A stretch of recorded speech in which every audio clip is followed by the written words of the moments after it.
আসসালামু আলাইকুম প্রিয় সার্ভেয়ার ভাইরা, আশা করি সকলে ভালো আছেন। তো আজকের ভিডিওর বিষয়টি হলো যে আমরা অটোক্যাড ওপেন করে যে সমস্ত সার্ভের কাজ করার জন্য সেটিংগুলো করা লাগে, এই সেটিংগুলো আপনাদেরকে শিখিয়ে দেবে এবং বারবার যেন এই সেটিংটি না করা লাগে এই জন্য একটি পদ্ধতি শিখিয়ে দেব। এই পদ্ধতিতে আপনারা যদি কাজ করেন তাহলে আপনাদের অটোক্যাডটি বারবার সেটিং করা লাগবে না। জাস্ট সেটিং করে একটি ডিডব্লিউজি ফাইল তৈরি করবেন, তাহলেই হবে। তো আজকে আমি অটোক্যাড 2007-এ দেখাবো। অটোক্যাডটি ওপেন করার পর আমাদেরকে সর্বপ্রথমে ফরম্যাটে যাওয়া লাগবে। ফরম্যাট থেকে ইউনিটসে এসে এখানে টাইপ ডেসিমেল আছে, এখানে ইঞ্জিনিয়ারিং এবং প্রিসিশনটা হবে 0 ফিট 0 ইঞ্চি। এখানে ইঞ্চি থাকবে, ডিফল্ট আরও যেগুলো আছে তাই থাকবে। তো এইখান থেকে এখন আমাদের ওকে করে দেওয়া লাগবে। তারপর আবার আমরা ফরম্যাটে যাব। ফরম্যাটে যাওয়ার পর ডাইমেনশন স্টাইল, এইখান থেকে আমরা মডিফাইয়ে যাব। মডিফাই যাওয়ার পর আমরা প্রাইমারি ইউনিটসে যাব। প্রাইমারি ইউনিটসে গিয়ে আমাদেরকে এইখানে ডেসিমেল আছে, আমাদেরকে ইঞ্জিনিয়ারিং, আর এইখানে 0 ফিট 0 ইঞ্চি। হ্যাঁ, এইখানের কাজ শেষ। তো আমাদেরকে টেক্সটে আসতে হবে। টেক্সটে আসার পর আমরা এইখানে একটা কালার দিতে চাই, তো রেড কালার দিলাম। তো ব্যাকগ্রাউন্ড কালার নট থাকবে। টেক্সট হাইটটা আমি 10 ফিট দিব, 10 দিয়ে ফিটের চিহ্ন দিলাম। আর এখানে আইএসও স্ট্যান্ডার্ড দিব, তাহলে আমাদের যে লেখাগুলো দেখেন এক একটা লেখা এক এক রকম আছে। তো যখন আমি চাপ দিচ্ছি পুরোটা দেখেন কীরকম হয়ে যাচ্ছে। তো এইখানে কাজ শেষ। এখন লাইনসে এরর সাইজ আমরা এইখানে 10 ফিট দিব। লাইনসে আসলাম, এইখানেও কালারটা আমি লাল করে দিব, তাহলে দেখতে বেশি ভালো লাগবে। তো এইখানকার কাজ আমাদের শেষ। এখন ওকে করলাম। সেট কারেন্ট না করলে কিন্তু সেট হবে না। কেটে দিলাম। কেটে দেওয়ার পর আমরা একটা মৌজা ম্যাপ ইনসার্ট করব। তো সকলে হয়তো বা এই বিষয়টি জানেন, তারপরও আবারও আমি দেখাইলাম।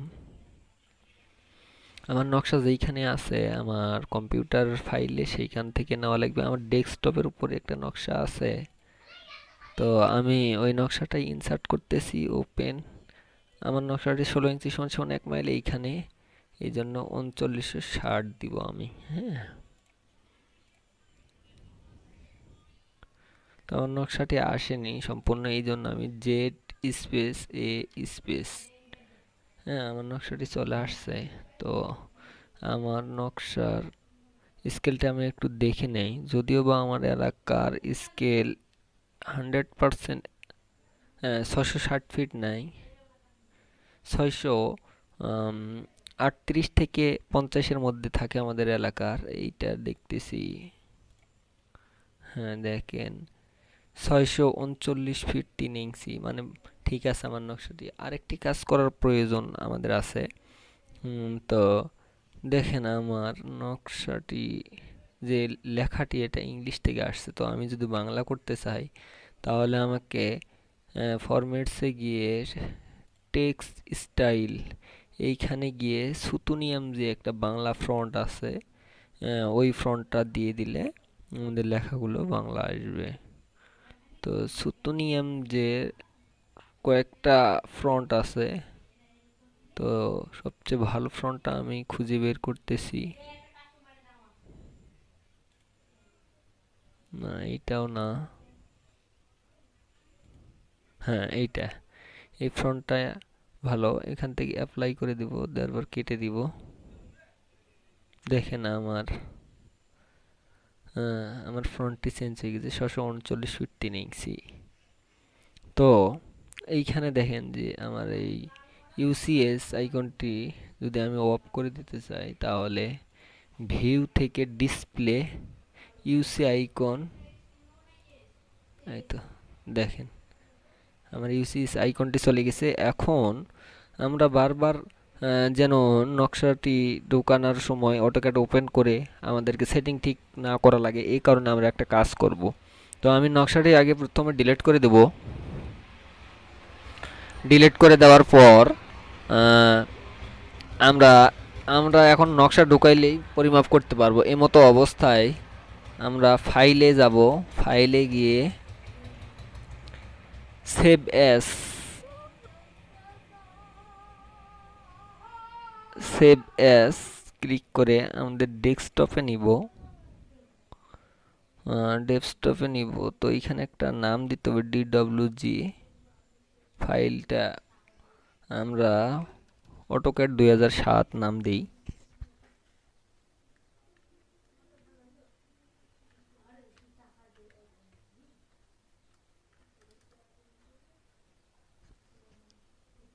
তো এইখান থেকে সেভ করে দিলাম।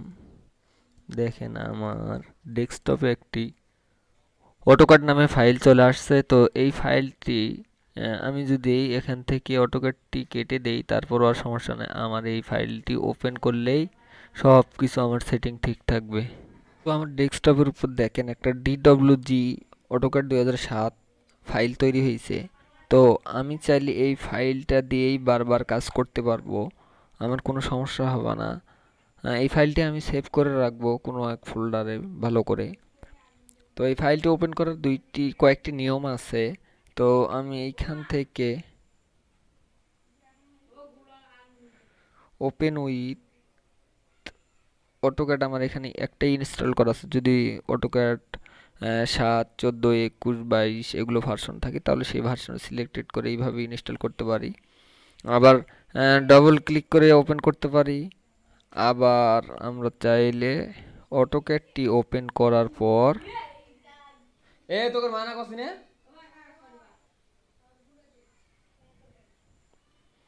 এইখান থেকে ফাইলে এসে ওপেনে গিয়ে যেইখানে আছে ওইখান থেকে আমাদের অটোক্যাড DWG ফাইলটা সিলেক্টেড করে ওপেন করে দিলেই যথেষ্ট।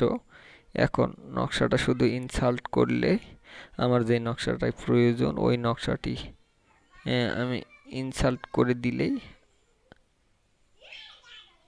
আমার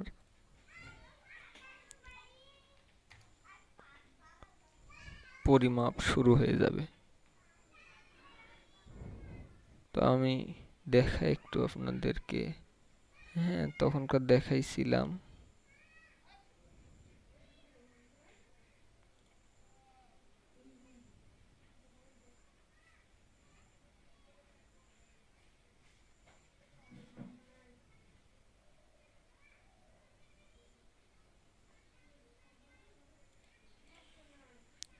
ছশো 39 ফিট 3 ইঞ্চি, ওই তো 1 ইঞ্চি আসছে ধরার হেরফেরের জন্য এটা হইতে পারে। তো